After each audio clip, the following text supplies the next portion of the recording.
As I sit here quietly, I reflect on the spiritual laws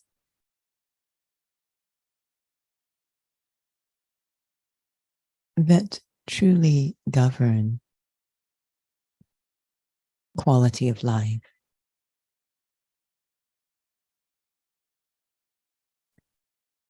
In my heart, I know that it's nothing external.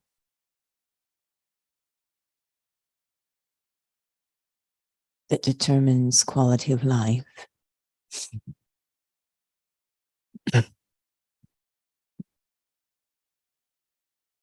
Nothing visible or physical.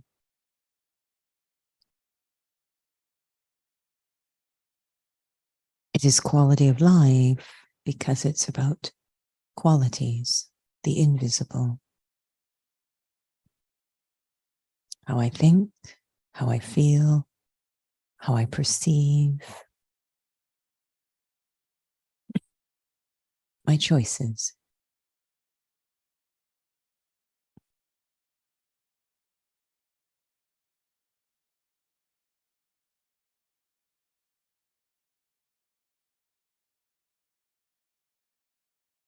When I become very quiet inside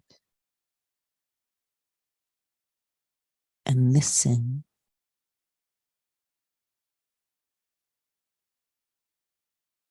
to my own heart, what it craves,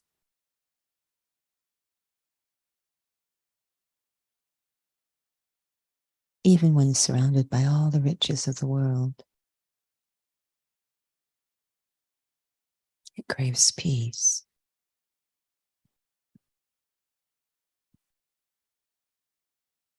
Lightness, freedom.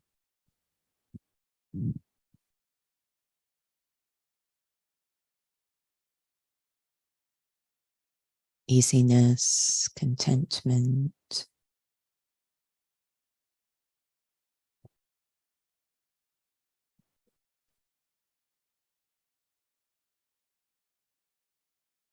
And what is the source of all these things?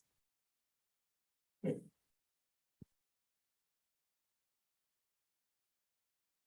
the physical belongs to the realm of science, then these non-physical aspects belong to the realm of silence.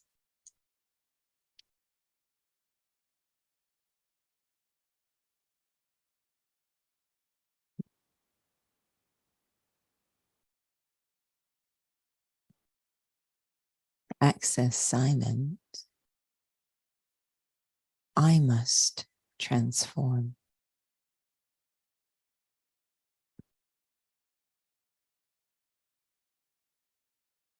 Step outside the world of sound, time, and action.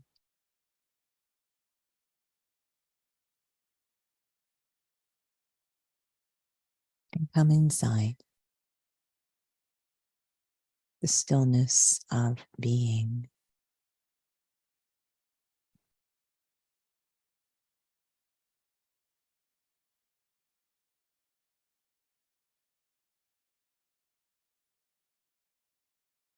In that state, transformed, I can touch silence, experience that silence is a conduit for all the heart's been calling out for. The peace, the lightness, the well-being.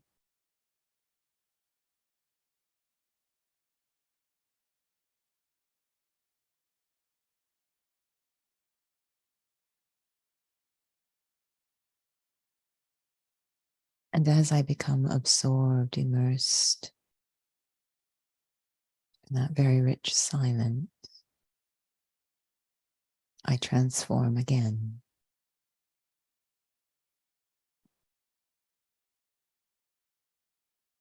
Feeling the old fall away and the eternal returning.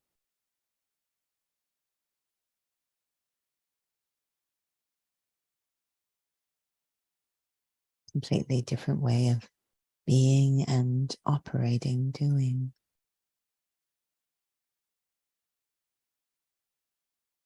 I transform to enter silence, and that silence transforms me. Om Shanti.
Om Shanti,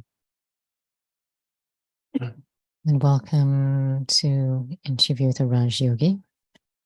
And tonight's topic is transforming through the power of silence. And perhaps maybe even silence isn't something that's really meaningful to some, maybe to others it is. But originally we wanted to name it The Power of Transformation, The Power of Silence, but that's a very long name, so we kept to this. But I would, the hope is to explore these two capacities and is there one comes before the other? Or what's the difference between the two? But ultimately, what is required. So perhaps maybe if we can explore a little bit about what silence is, because that's a topic that many are challenged with. And I know that this is a topic that you love.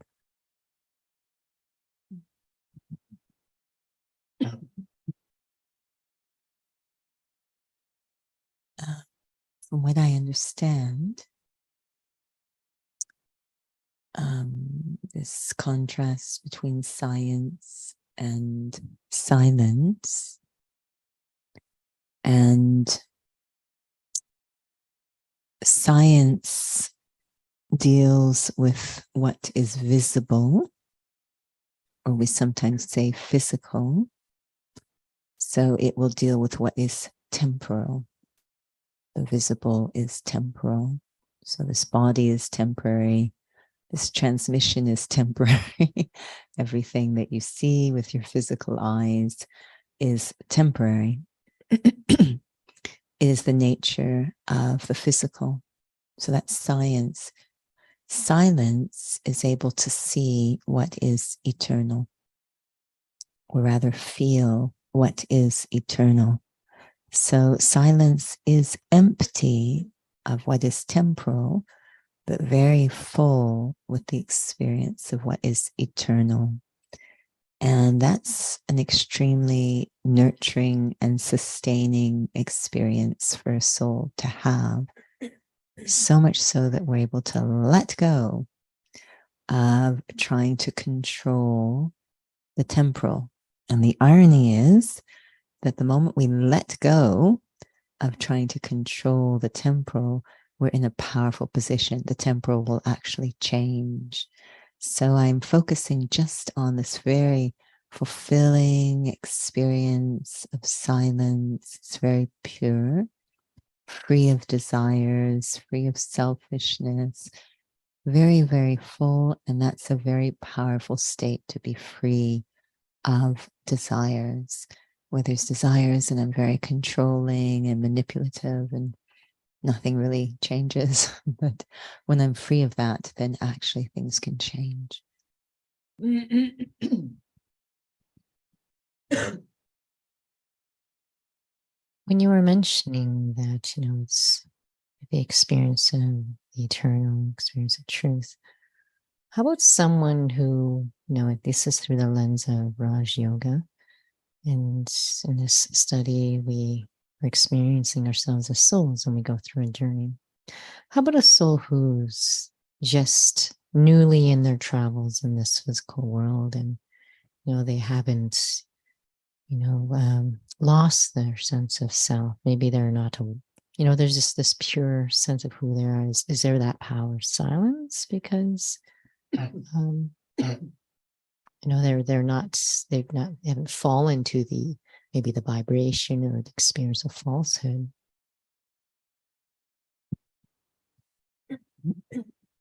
So we have a term here. We're sort of in this city of Calgary, a hub for energy. So we talk about clean energy and dirty energy. And clean is very close to pure. Very clean, pure energy can achieve a lot with very little. So if a soul is just fresh off the block and they're filled with that clean energy, they haven't been up to much, so there's not any real entropy, if you will, going on. The signs, it operates like physically clean energy. There's a lot of power, so there's not waste, there's not chaos or disordered or initiation. None of those things are there when we're fresh off the block, fresh out of that silence. We're filled with a lot of clean energy that can achieve a lot with very little. It's not even, it's natural. I don't even have to try. It's effortless. It's just because of the state I'm in. So is there a difference from the power of silence of one who's studying Raj Yoga, and one is not pulled to studying Raj Yoga as you're looking, you're seeking, you're emptying? So is there a difference in terms of that power of silence and someone who's fresh off the block? In terms of one who's fresh off the block, they don't need to change. Yeah, so it's as if we're ships passing in the night. So the one fresh off the block's going one direction, which is losing power, and I am going in the other direction, trying to get power. That's really what's going on. So I was just reflecting so much. Maybe we had a conversation in a study group, but I was thinking about, it was fascinating when we had two souls that I met with in terms of appointments, and keeping things very vague. but their lives, what they've gone through, and just the tremendous things that they've gone through. I was thinking about being one who is really experiencing reality. We had this conversation the other day, how perhaps maybe something internal within myself, excuse me, my vibration, that can actually be something that's relevant to someone who might seem like as if spirituality is not something that they can access. So I was thinking about power of silence, and I was thinking about the relationship between just experiencing myself as a soul, just this, no traces of all these other foreign things. It's just the experience of me. And if that is the power of silence, and all I could think about was like, if I could just stay in that experience and have that kind of nature, that even no matter what's going on, I would have the capacity to be able to accommodate, be able to not be affected. I wasn't sure if you could share about your own personal experiences of silence, since it's something I feel that many of us are just trying to make sure that we get accurate and it be meaningful. Whenever we're talking about trying to master any art, in this case, silence, the power of silence, there's always three aspects. What is it? How do I get it? And what is the benefit or point of it? So the what is really experiencing the eternal. That's both, what is the silence? How do I get that silence? I experience what is eternal. What is it? It's a very pure state, is what it is. So there's a lot of energy in that pure, clean state. There's no waste. There's nothing foreign mixed into the soul. The conscience is completely clean. There's nothing heavy in the soul. I'm really at peace. And what's the benefit? Only that state can produce goodness or benevolence. So there was an incident that happened in our country yesterday. And one of the things I read was, what this soul has done is unforgivable.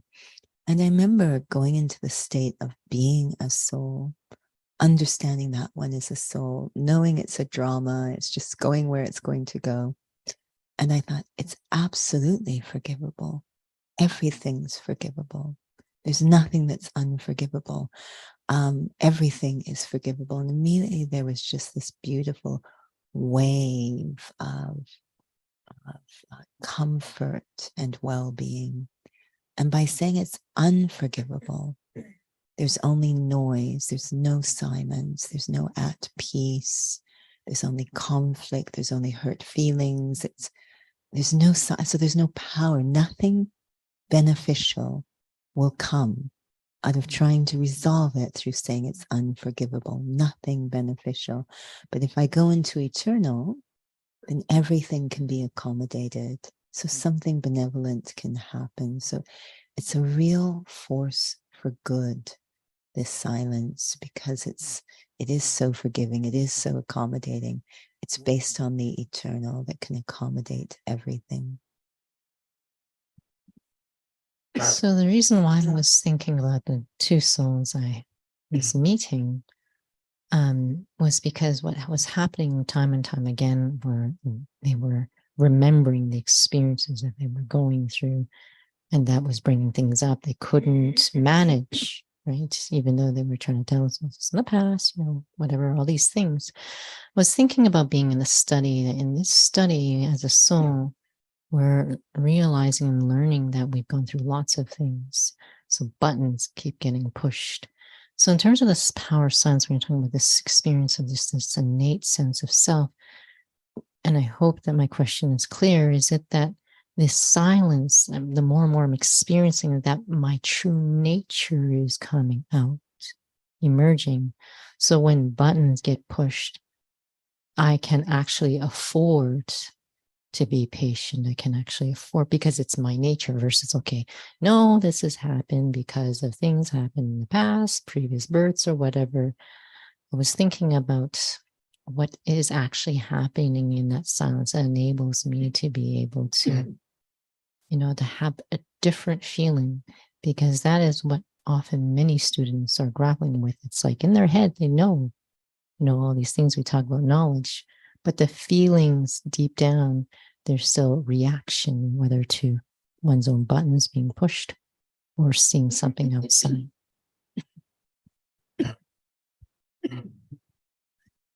It's interesting when we talk about this power of silence, because we're not maybe actually there. We think that it's going to change things out there. And what we're suggesting is that by changing my form or transforming, by going into the experience of being a soul, I can access a silence that then transforms me, not things out there. So yes, it emerges my true nature. It transforms me. It cleans me. So now I will go out there and operate differently. And just through law of karma, that's going to set different things in motion. I was thinking a lot about astronauts who go into outer space. And when they change their form, if you will, they go into a different state. When they're there, they have such a bigger picture, a different perspective that many have shared. It's almost a spiritual experience in the sense that everything's framed differently. The minutiae, they're beyond it. They literally, a different state of being is emerged when they are in that position of being, if you will, beyond. So they look at the earth and they don't see the conflict or the reasons. They just see, a bunch of souls on one stage stuck together and really having to get along. So completely different when they change their position. Yes, they are transformed. So this is the idea. And I was always struck by, and who knows, it could be romanticized, I don't know, but I'd be interesting to know. I don't know we can generalize, but do astronauts, after they go into space, is their character different when they come back down to earth? I think it's an interesting, it seems that, there's the one story, of course, about when there was a lot of racial tension, and again, it could be just mythology, but that they seem to be beyond race lines. So is that because they spend their time in a different perspective, a different paradigm? And in the paradigm isn't so much changing them as unlocking a different state of being. So it's not that silence changes things out there. It changes me. So I respond differently to things out there. So when you were sharing, I know, again, we're acknowledging there might be souls who haven't taken the Raja Yoga course, but there's some element that you're talking about, the soul, whatever you heard in the news, whatever it is, that soul's part they played, and you were experiencing yourself as a soul, and that one is a soul, and that, it's a drama, and such merciful feelings. This extra piece of knowing some of the other pieces, it's a drama, or what comes first? This is where souls grapple. It's like, okay, everyone's playing their part, and inside they're crumbling, or they're, but they're not feeling it, and it feels like, again, as if we've missed some steps, or we're skipping over steps, or we haven't really strengthened. It seems to be a big issue that I hear often, that we're very good with knowledge. It makes sense, but it's as if perhaps maybe the volatility of the acquired personality is just overtaking that true nature, even though know the spiritual laws, a lot of the details we learn and study make sense. On a deep feeling level, it doesn't make sense. I will be completely honest. When I read this line that what they've done is unforgivable, my first thought was feeling it's so forgivable. I didn't think I'm a soul. I didn't think they're a soul. It was just, it's so forgivable. So what we're actually doing is we're having a practice of spending time in the eternal that's changing us, so that we're starting very naturally to have different responses to things and different feelings without actually having to go through the I'm a soul, they're a soul. It's actually an accumulation over time. We're accumulating the power of silence. So you could say the power of truth, power of purity. It's all exactly the same. So I actually feel it's changing my heart over time. So I don't actually need the spiritual knowledge at that moment, but I do need a practice over a period of time to experience. I respond differently. I feel differently about what's going on. Then can you share what is the practical purpose of the knowledge? Right, in the beginning days, they had very little knowledge. Actually, it was just I am a soul, child of the supreme soul, and just experiencing being a soul, being a soul, being a soul, like practically experiencing that connection with supreme soul. What's then like that's these generations later on, very intellectual, but little experience of being a soul. So is it that souls don't have clarity of what's the purpose of it? If it's just experience being pure as my real nature, so it actually emerges, what's the point of that then? I don't know if this is what is happening, but I would only say for myself, we still actually have very little knowledge, just as little as they had in the beginning. The point of knowledge is to take you into silence, into communion with God. That is the point of knowledge. What's going on is that we're avoiding the point of knowledge and just kind of swirling around with the knowledge and expanding it and not using it to go into the silence.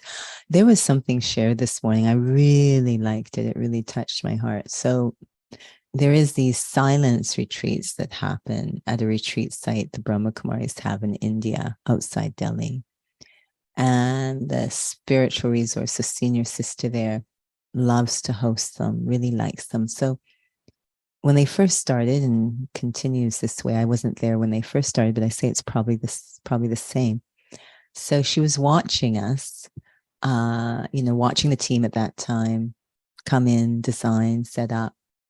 And she said, what she said, and I think she was being tactful, was, "You like to entertain yourselves." And then she said, in the beginning days, they would sit in a room. Someone would bring them meal when they need. They sit in a room for hours. And every hour, the senior instrument at that time, Brahma Baba, would come, give them a drill for them to work on for an hour. Then he'd come the next hour. That was it. That's all that was going on. And what she was saying is, now you do this workshop and that, and you run around and you have all these props. And that's what she meant by entertain yourself. It was a sweet way of saying distract yourself from allowing the power of knowledge to move you into the power of silence. Began. The point of knowledge is to pave the way to move into it. It affords me, it gives me the currency to be able to reach silence, is my feeling. So knowledge ideally should be bringing us to essence, not more expansion. So we still have very little. It's still just the 3 points. Who am I? Who I belong to? What do I need to do? It's always been that way. And I often have the image of a funnel in my mind, that we get this knowledge so we can at least get into the mouth. But the idea is to filter until we reach a critical point where we're able to connect and go beyond the knowledge and just experience communion with God, silence. Two things I've heard from the most senior teacher in this study, that there is knowledge for just the experience of being a soul and connection with Supreme Soul. And then there's knowledge of details. And was shared that unless you get the first set of knowledge right in terms of experience, you can't really absorb the others. And so I was thinking about that, practically speaking, if it's because that I'm not able to have a deeper sense of who I am, that I can't absorb anything else. Because as you're saying, the first students, they didn't have a lot of extra pieces of knowledge. And it's interesting you're saying that. Well, I thought you were saying that, we don't have a lot of knowledge. It's like, we haven't really absorbed a lot. We haven't really absorbed much. Can we just absorb the most meaningful thing? But the other piece, the second piece was, I remember learning this study, unless you're really experiencing the truth of yourself, you can't really absorb the knowledge. Like, everything just stays on a very intellectual level. So just when I was thinking about just what you were sharing, you spent, silence is something I've spoken to you. I don't know if that spoke to you before being in the study, but the experience of being a soul has pulled you so much. If you felt that, just being able to see things as being beneficial, seeing things that come up, has been more accessible to feel that way because of spending so much time just experiencing being a soul, if that makes sense. That first set of knowledge made that my reality, make that something I master. But we kind of use, okay, this is not really me, but it doesn't really speak to me, reacting inside, or that's not really them. It doesn't feel like that piece of being able to see the unrealness in a place. As you're saying, it should take me into silence, but there must be a lot of stuff inside that can make a lot of self-rejecting feelings come up in the surface.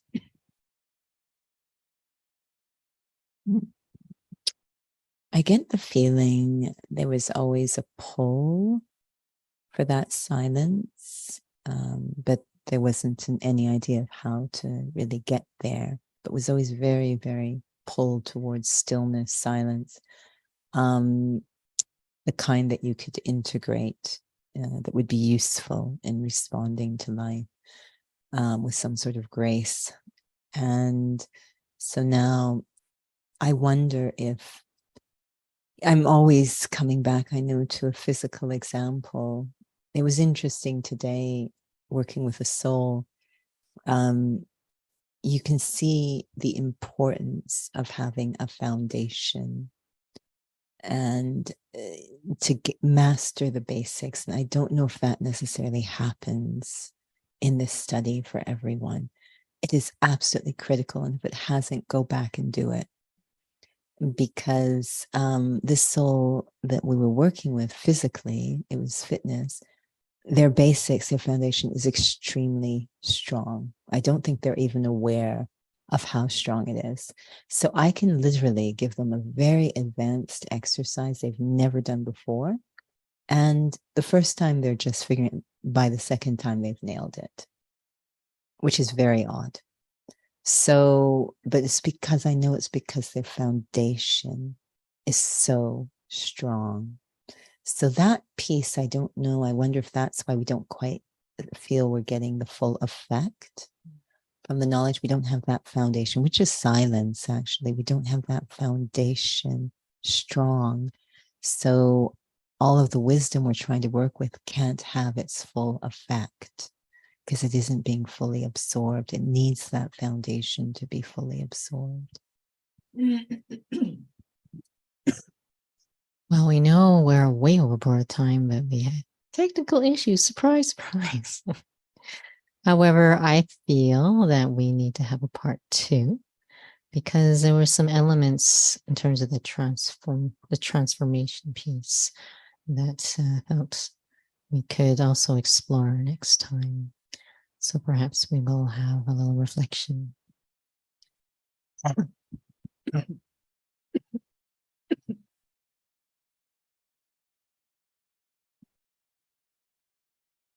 When I look at the physical body,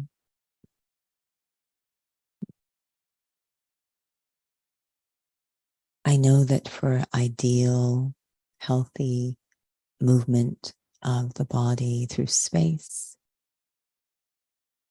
without pain,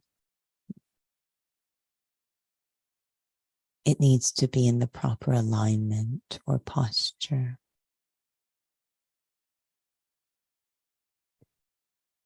an inner stillness, an inner stability, and then all the limbs move around that stable core.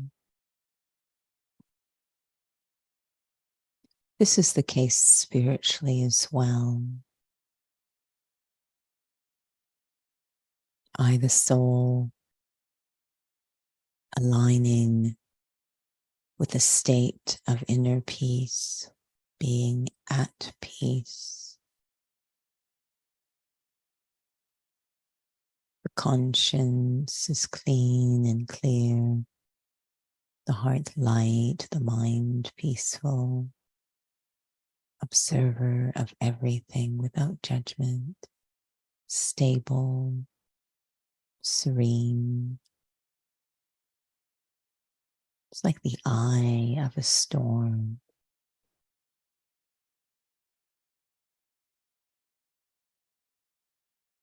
Silence at the core. Completely free, completely light, completely full. Then how I move through the world will be very spiritually graceful, accommodating, respectful, patient, wise,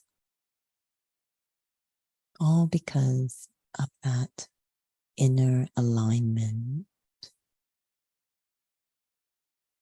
Silence at the core. Om Shanti.